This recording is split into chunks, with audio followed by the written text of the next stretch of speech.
Let's mic देश का मिजाज साउथ।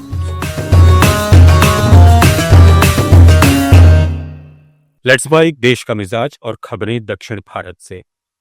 तमिलनाडु की राजधानी चेन्नई में सफाई कर्मचारियों का विरोध प्रदर्शन जारी है। बीती रात से अब तक पुलिस ने ग्रेटर चेन्नई कॉरपोरेशन के पास 600 प्रदर्शनकारियों को हिरासत में लिया, जिनमें वकील और कम्युनिस्ट पार्टी के सदस्य भी शामिल थे। ये वर्कर्स पिछले 13 दिन से रायपुरम और तिरुविकानगर जोन में साफ सफाई काम का निजीकरण रद्द करने की मांग कर रहे हैं।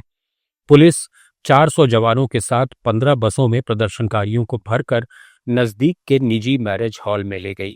विपक्षी नेता पलानीस्वामी और विजय ने डीएमके सरकार की इस कार्रवाई की कड़ी निंदा की है। तमिलनाडु में सत्तारूढ़ डीएमके ने चेन्नई में ओरनियल तमिलनाडु सदस्यता अभियान की समीक्षा बैठक की। इसमें बीजेपी सरकार और चुनाव आयोग की कथित पक्षपात की कड़ी निंदा की गई। डीएमके ने बिहार में मतदाता सूची संशोधन में 65 लाख लोगों के वोटिंग अधिकार छीने जाने और बीजेपी के पक्ष में माहौल बनाने की आलोचना की। पार्टी ने तमिलनाडु और अन्य राज्यों में निष्पक्ष मतदाता सूची सत्यापन की मांग की। मुख्यमंत्री स्टालिन ने बूथ स्तर की कमेटियों को मजबूत करने का आह्वान किया। कर्नाटक विधानसभा में खाद की कमी को लेकर हंगामा हुआ। विपक्ष के उपनेता अरविंद बेल्लद ने केंद्र से मिली खाद आपूर्ति को पर्याप्त बताया, जिसे कृषि मंत्री एन चेलुवराय स्वामी ने खारिज कर दिया। दोनों पक्षों ने एक दूसरे पर भ्रष्टाचार के आरोप लगाए। स्पीकर यूटी खादर ने सुलह के लिए बैठक बुलाई। मुख्यमंत्री सिद्धारमैया ने दोनों पक्षों से गरिमा बनाए रखने की अपील की। शिव कुमार ने कहा कि वे अपने नेता के अपमान पर चुप नहीं रह सकते। विपक्षी नेता आर अशोक ने सुझाव दिया कि सत्ताधारी दल को धैर्य रखना चाहिए। आंध्र प्रदेश हाईकोर्ट ने विशाखापट्टनम में कॉग्निजेंट को 99 पैसे प्रति एकड़ की नाम मात्र दर पर 22.19 एकड़ जमीन आवंटन का समर्थन किया है। कोर्ट ने कहा कि ऐसे आवंटनों को संकीर्ण दृष्टिकोण से नहीं देखना चाहिए, क्योंकि ये रोजगार सृजन और राज्य के राजस्व में बढ़ोतरी जैसे दीर्घकालिक लाभ लाते हैं। ये टिप्पणी एक जनहित याचिका पर सुनवाई के दौरान आई, जिसमें सरकार के इस साल 1 जुलाई के आदेश को चुनौती दी गई थी। याचिकाकर्ता ने दावा किया कि 1109 करोड़ रुपए की जमीन इस तरह देना नियमों का उल्लंघन है।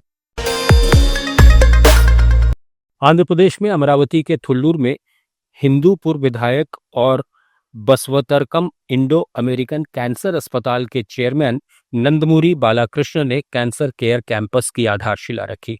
750 करोड़ रुपए की लागत से बन रहा यह अत्याधुनिक कैंसर अस्पताल 21 एकड़ में फैला है। पहले चरण में 2028 तक 500 बेड, उन्नत डायग्नोस्टिक्स और सर्जिकल तकनीक होगी। दूसरा चरण 500 और बेड, अनुसंधान इकाइयों और विशेष विभागों को जोड़ेगा। बालाकृष्ण ने कहा कि यह गैर लाभकारी अस्पताल हर मरीज को उम्मीद और उपचार देगा। सुप्रीम कोर्ट ने तेलंगाना के आसिफाबाद विधायक कोवा लक्ष्मी के पक्ष में फैसला सुनाया है। कांग्रेस नेता अजमेरा श्याम नाइक ने 2023 के विधानसभा चुनाव में लक्ष्मी की जीत को चुनौती दी थी, जिसमें उन्होंने लक्ष्मी पर चुनावी हलफनामे में गलत जानकारी देने का आरोप लगाया था। जस्टिस विक्रमनाथ की अध्यक्षता वाली बेंच ने नाइक की याचिका खारिज कर दी, जिससे विधायक को राहत मिली। इससे पहले तेलंगाना हाईकोर्ट ने भी लक्ष्मी के पक्ष में फैसला सुनाया था। तेलंगाना में रंगारेड्डी जिले के एक निजी स्कूल में टीचर ने दूसरी कक्षा के छात्र का मुंह टेप से बंद किया और उसकी आंखों के पास पेंसिल चुभाई। इस घटना से डरा हुआ बच्चा 20 दिन से स्कूल नहीं आया है। परिजनों को सीसीटीवी फुटेज से इस हरकत की जानकारी मिली। गुस्साए माता पिता और छात्र संगठनों ने स्कूल के बाहर प्रदर्शन किया और सख्त कार्रवाई की मांग की। स्कूल पर 2 लाख रुपए सालाना फीस लेने के बावजूद लापरवाही और बुनियादी सुविधाओं की कमी का भी आरोप है। केरल कांग्रेस के नेता टीएन प्रतापन ने बीजेपी के केंद्रीय नेतृत्व पर गंभीर आरोप लगाया है। त्रिशूर में एक प्रेस कॉन्फ्रेंस में उन्होंने दावा किया कि 2023-24 की मतदाता सूची में हेरफेर कर त्रिशूर लोकसभा क्षेत्र में 30,000 से अधिक फर्जी वोट आखिरी समय में जोड़े गए। प्रतापन ने कहा कि बीजेपी ने चुनाव आयोग द्वारा नियुक्त निजी सॉफ्टवेयर कंपनी पर दबाव डाला। इसे चुनाव नियमों का उल्लंघन और आपराधिक षड्यंत्र बताते हुए उन्होंने न्यायिक जांच की मांग की। जुड़े रहिए लेट्स माइक के साथ।